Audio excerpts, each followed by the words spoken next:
Thanks very much, Ita, Carol and Ciara, for sharing back with us the insights from each of the parallel sessions. So we're nearly there. A couple of more words from me, if you don't mind. And I just want to start off by saying a huge thank you to each and every one of you, because it's been really great to see that level of engagement. Sometimes you don't tend to see that when regulators are in the room with industry. And I think this is a unique characteristic of Ireland. I had a meeting with a number of industry, senior people in industry a couple of weeks ago, and they have similar kind of engagements with my counterpart, for example, in other European countries or internationally.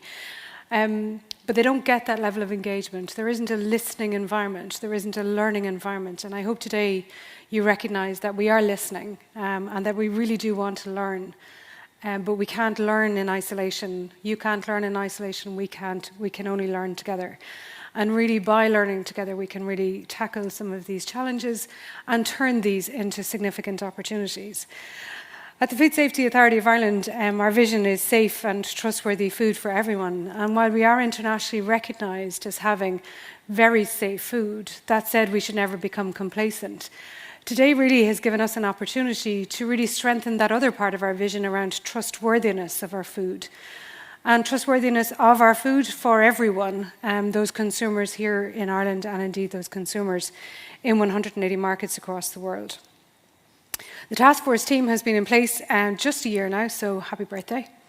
Delighted that you've reached 1 year, but the amount of work that has been done has been quite significant. And you'll recognise that whilst it may not seem like there's a lot of boxes ticked and we're 1 year into the journey, putting a team together with the level of expertise and competence and experience has been a challenge, and you'll understand this from an industry point of view. It is difficult to find the right people to do the job that we have been tasked to do by the Department of Health. So I just want to say thanks to Nuala, to Sinead, to Aideen, to Sarah, to Michael N and Michael O, and indeed Alia, who is also a member of the team. And also to all of my team here in the room from the Food Safety Authority of Ireland, and indeed the team from Teagasc for working together and pulling this event together today. As I said, it's been in place now 1 year. They've started the outreach programme before today, and indeed today is another example of that outreach and building awareness amongst various stakeholders, and there's a lot for us to learn from what we heard from you, that we need to build awareness, build more awareness in smaller companies perhaps, in bigger companies, and particularly within the retailers as well. And delighted to see so many of those represented, those stakeholder groups represented within this. Within this event today. And you're now, not alone are you aware of companies who are successfully reformulating, but also that you're aware of the supports that are on offer from the state, from Enterprise Ireland and from Teagasc as well, and indeed the other academic institutions in the Republic of Ireland. And they'll be working tirelessly, and I'm sure they've learned a lot from today as well, and they'll take that back to their own teams. And we will continue to work together to evolve that set piece to support you on this journey of reformulation over the next number of years. And progress towards meeting the targets will be tracked from a baseline, and it was already mentioned 2015, and that has been published. So you'll see all of this information on our website, and I encourage you to go there if you haven't already, but I'm assuming because you're here in the room, you've actually seen the website and what's going on, and you're connected to us already. I'd encourage you, though, to, even if you were to walk out of this room today and say, the one thing I'm going to do is I'm going to talk to another company who I didn't see in the room today, that would just create another dissemination layer and a communication opportunity as well for you to get to speak to others and say, I was at this event, we learned a lot, there's a lot more for us to do, and the next time when we do an event like this, and I'm smiling because it was definitely on the cards, but as I hear from a lot of the conversation, the feedback is we want more of this, and we want it more frequently. And we're going to have to think about how do we do that as well. As I said, the task force is led by Nuala and is doing a great amount of work, but there's a lot more for us to do within the authority. We're very open to engagement, and I hope you understand that from what you've heard today. And we'll continue to host information sharing sessions, to share case studies on our website, and to guide the food industry with meetings, webinars, and various different conferences. Look, there's loads of ways to communicate, and you can never communicate enough. But I would ask that that communication not be just one way. It's not from us to you all the time, it's from you to us as well. Because as I said, and I'd just like to reiterate, what we're hearing from you today, we are listening to, we will take that into account. We will try and turn that into some meaningful action that supports you on this journey. But we can only do that if you tell us what are the problems. So we will continue to support the collaboration. That's my commitment to you from the FSAI, and the roadmap and our plan with the task force supports that, so that everyone in the food industry can make the incremental changes to improve and to contribute to reformulation. Thanks also for your questions. It's probably one of the most interactive Q&A sessions I've ever moderated. Normally they tend to be fairly one way, but I think it also speaks to the openness and the honesty that's in the room, and that you're willing to, as companies, share with one another, but share with us as well, so that we can take those appropriate steps in order to get us to where we need to get to, because we all do need to play a part in improving the population's health. And there's a lot of individual responsibility associated with that, but I think when you go back to the story told by Catherine this morning, 12 and 13-year-olds, putting the burden of responsibility on them to make the choice as to whether a 1,000-calorie medium-sized selection box is the right thing. Now, parents have a responsibility as well, so I think it is a shared responsibility, but you have a significant role, as we do, in all of that.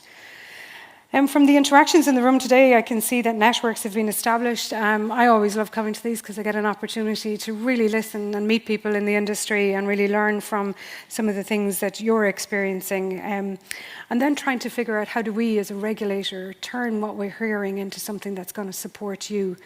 Because the standards that you spoke about even, or the regulations, will come in one way, shape or form, hopefully not in this area, but there will be regulations coming and evolving and changing that will land, that will have an impact on you in terms of ingredients, additives, sweetener. All of these new regulations, this new information will come.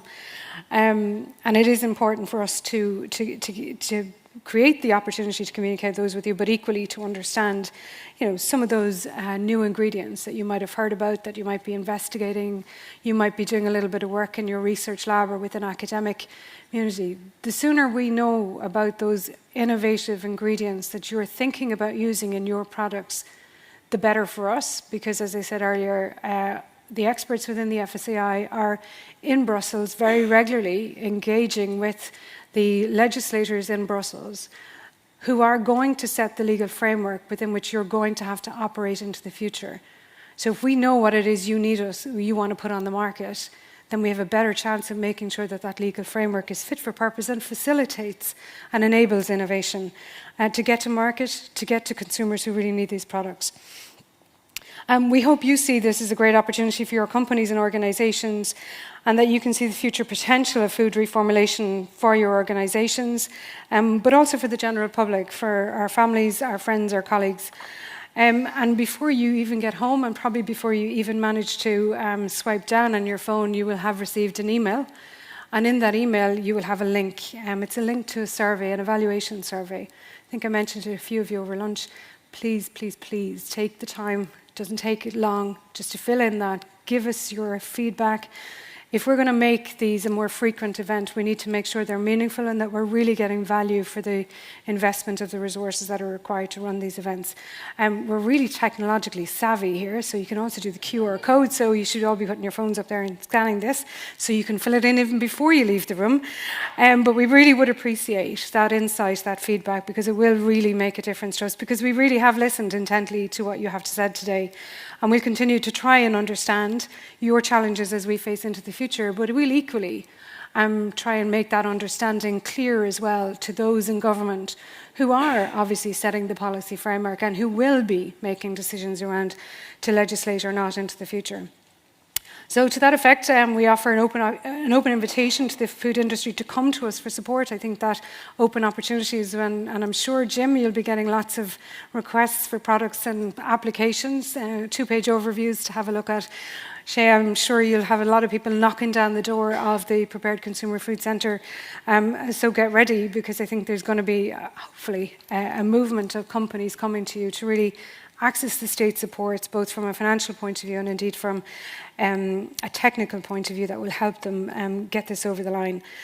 Because food reformulation is for all parts of the food industry, not just retailers, not just the large manufacturers. It is about the small, medium companies as well.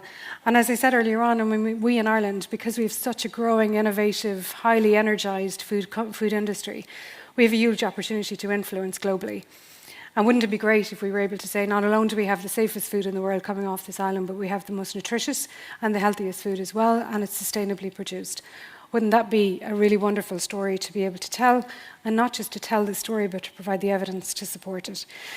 So I'm going to finish by saying whether food reformulation is a success or not, ultimately that lies with you and at the door of food businesses. So I'm really calling on you, and indeed as the task force team, to make the changes for the population's health and their benefits to achieve better health outcomes, and so that we can remain one of the most competitive food industries and exporters in the world, and that we do really achieve those ambitions that the government and the industry has set itself in terms of being a world leader in sustainable food systems.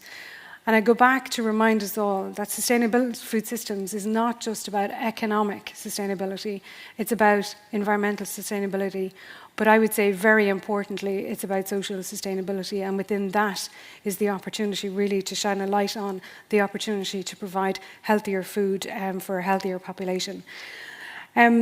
So it just remains for me to say a huge, huge thank you today, or to you all, to Teagasc, to my team in FSAI and to Healthy Ireland, because it is only because they have entrusted us to do this job, to lead this task force, that we were able to do what we've been doing today and we'll continue to do for the years ahead. Really look forward to seeing you again, and just a final reminder, scan the QR code, fill in the evaluation form, and safe home, and hope you have a lovely weekend. Thank you very much for joining us.